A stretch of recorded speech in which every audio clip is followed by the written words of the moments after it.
Hey, I'm sitting here, I've been knowing this for years, but I'm sitting here thinking now, I'm like, hey, possibly, Jose Benavidez get a couple more wins under his belt, big wins. His resume for sure be better than a lot of guys. And I know people will say, well, he lost to Crawford and then he lost to Danny Garcia. And now he's finna fight Jamal Charlo. Bruh. Triple G lost big fights too. And then the last Canelo fight wasn't even close. I don't even know if he won a round. And then we talking about what how Jose Benavidez's resume ain't gonna stack up because he got some decisions and a tough round TKO. Come on, man. Well, it was really KO because he was on the ropes. But come on, man. Like his resume stack up. If we really gonna think about it right now, he got a nice resume. And then then people try to say, well, Crawford is a far hard fight to make. But we see that Jose Benavidez made the fight happen though a long time ago, and he with PBC, Showtime. So what are we really talking about? And he picked only big fights, bro. When dudes be trying to look for a tune-up, he'll use a big fight as a tune-up. Like, yeah, Murray, I don't know. I don't think y'all know boxing, bro. For real, I know this years ago. I don't think y'all know boxing for real, bro. He be coming off big fight. I mean, tune. He'll come off an injury or something or a long layoff, and knowing he's supposed to have a tune-up, or at least a get ready fight, he'll go straight into a big fight. Like for real. I don't know if y'all know who Jose Benavidez is, man. I don't know if y'all know it. He he been doing this for a long time. I don't know if y'all know that, man. He was that guy at one point. But his resume stack up against a lot of guys though. If we want to go down, I just gotta be honest. If I be honest, comparing him and his brother's resume, I would say his brother's resume will probably be better. I don't know, man. If he get a Jamal Charlo win, uh, it'll probably still be neck and neck. But I ain't even gonna compare them two. I ain't even gonna do that. No, I ain't gonna do that. But we're gonna go to let me see in Jose. If I compare him to Jamel, so Jose finna fight Jamal now, bro. If we talking about just off of difficulty, bro, that's a difficult fight, bro. It really is. I'm telling you, he get like one or two more wins, we'll be talking about if he stack up against a top guy. You know what I'm saying? For real, because he has a lot of names on there. And he went far with he went far with Terrence Crawford. Farther than everybody else has lately. You know what I'm saying? I know he's a dog. But if you really look at it, at that 54, I know he ain't at 54 right no more, but at 54, I don't know. Well, at 60, I don't know. I like Julian J Rock resume, so I want to say over J Rock or nothing like that. I ain't gonna be disrespectful, but I would say it's up there with like a J Rock, like a close, cause he's still fighting. You know what I'm saying? And then we got taken into consideration, bro. He coming off little layoffs and stuff like that, fighting big fights, bro. You know what I'm saying? Like we want top guys to do that though. If he take a L or a decision, all right. I mean, but he did take the fight though. You know what I'm saying? Like it was a hard fight. So he only got 2 losses. And he only got Triple G got 2 losses. And he ain't try hard in the last fight. I ain't finna, man. We ain't finna go back and forth about F. Jose resume is good enough because he got a late TKO against Terry Crawford. Both be one of the greatest fighters of all time. And the man got hurt in the 12th round. And people gonna take that as and then they're gonna say, well, Danny Garcia, he lost to Earl Spence. Bro, do y'all know how strong Danny Garcia? I don't think y'all know it, bro. But Danny Garcia, when he goes up in weight from 47 to 54, because people always say he's pillow fisted. Bro, you get to see his real power when he go up. He got real power at 54. I don't know if people know that or not. He got real power. He's really at a nice size right now when he's comfortable. I don't think y'all understand that. I don't think so. But yeah, and that was coming off of kind of a layoff. I don't even know if he had fought recently. And then he had another fight. Y'all gotta understand, man, the stuff that be going on. When dudes taking hard fights like this is gonna be a hard fight with Jamal Charlo. Jamal Charlo getting this win, it's gonna be a big win for Jamal Charlo on his resume. This is gonna be one of the bigger fights for him winning, especially if he stop him. If he stop him, let's just say he stops Jose Benavidez before Crawford, faster than what Crawford did. That would be a big deal. I don't know if people understand what's going on in boxing right now. That's a big deal. He stopped Benavidez right now, especially early rounds, like 4, 5, 6. Oh, that'd be crazy. That'd be crazy. Never been done before, ever, by anybody. So that'd be amazing. But this is a big fight for Jamal Charlo and Jose Benavidez. Jose Benavidez having Jamal Charlo on his resume? Man, come on. Jamal Charlo is still a beast.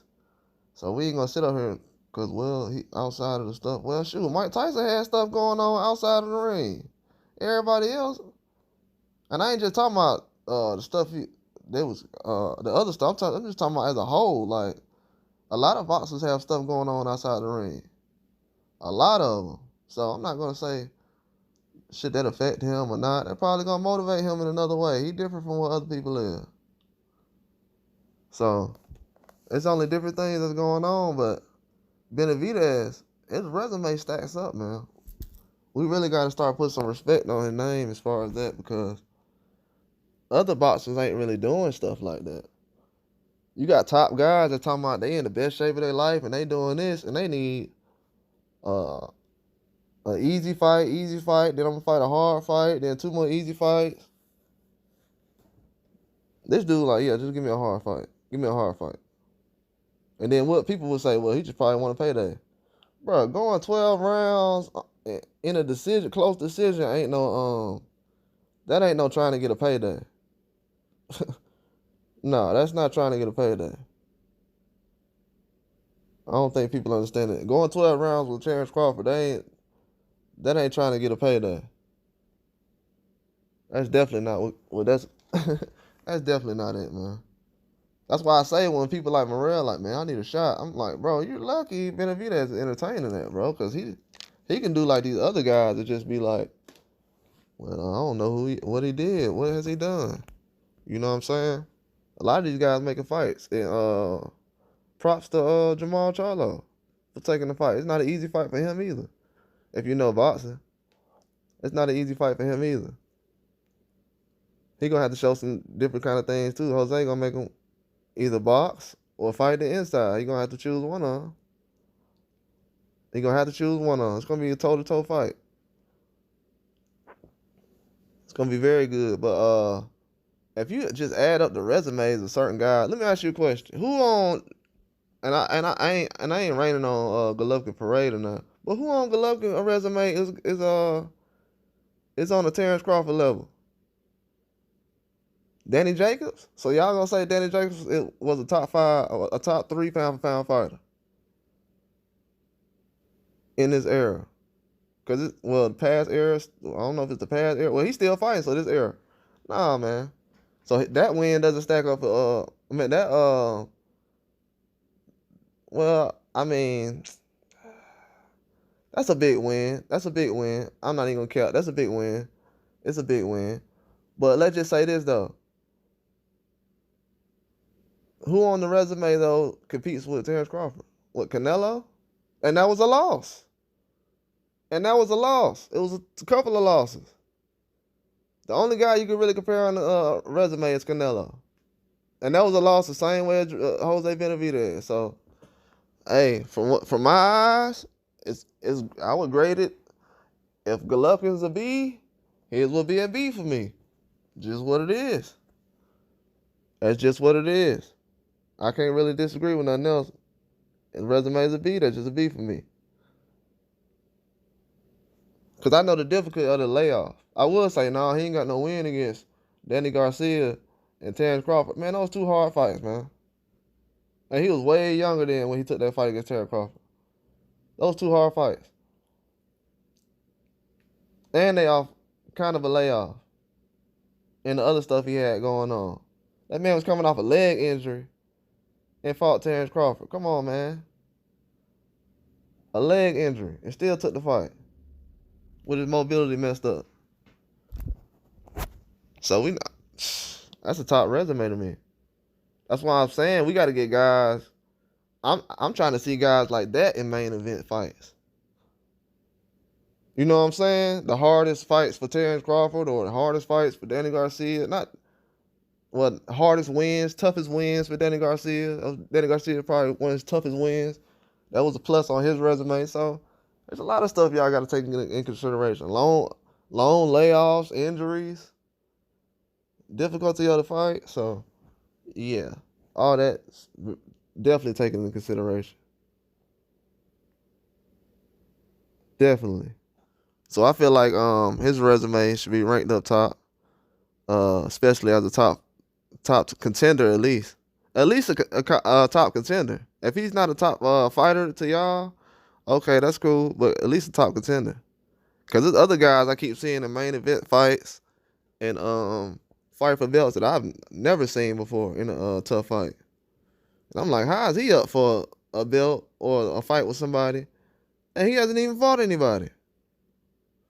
Oh, so we just bringing this guy up just to say somebody fought somebody? Nah, that's not gonna work. That's definitely not gonna work. Cause there's a lot of guys I'm seeing like that now. That's why I gotta give Tim Tszyu his respect, because a lot of guys at 54, they ain't trying to get into the kind of fights that he's getting into. And they ain't even waiting on no mandatory fight for a belt. They're not even waiting for one. They don't even have an opportunity at a belt. And they're still picking and choosing who they're gonna fight. Like, oh, I ain't gonna fight this guy. I ain't gonna fight this guy. I'm like, okay. Meanwhile, you got guys who got a belt already or on the verge of trying to get another belt, and they still fighting. Top guys.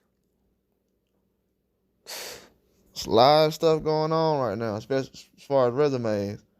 But I'm gonna tell you, if you've been around before Tim Tszyu and guys like Jose Benavidez, and you ain't put on a fight for real yet, that the fans gonna remember you from, that's gonna be bad business, man. These young guys starting to outdo this other generation. Like the older guys, they getting outdone. Jose Benavidez was one of the first ones where he took that Terrence Crawford fight. He just led a whole new kind of breed of fighters. Dude's like, okay, I took a loss. I'll get back in the ring with so-and-so. If I knock him off, he can't fight the guy I just lost to. Then I'm going to be right back in the position. That's how these guys thinking. They ain't thinking like, oh, man, if I take a loss, I ain't going to have no value. Man, Manny Pacquiao got losses. And you know how everybody forgot about them losses? Because he beat the crap out of the next dude he fought. Then after that, did the same thing. And everybody like, oh, my God. So it's a different kind of fight going on. But as far as resumes, we got to put Jose Benavidez up there. Y'all got to check that fight out on November 25th. It's going to be big. Him and Jamal Charlo. Very big. But that's all I got. Like and subscribe.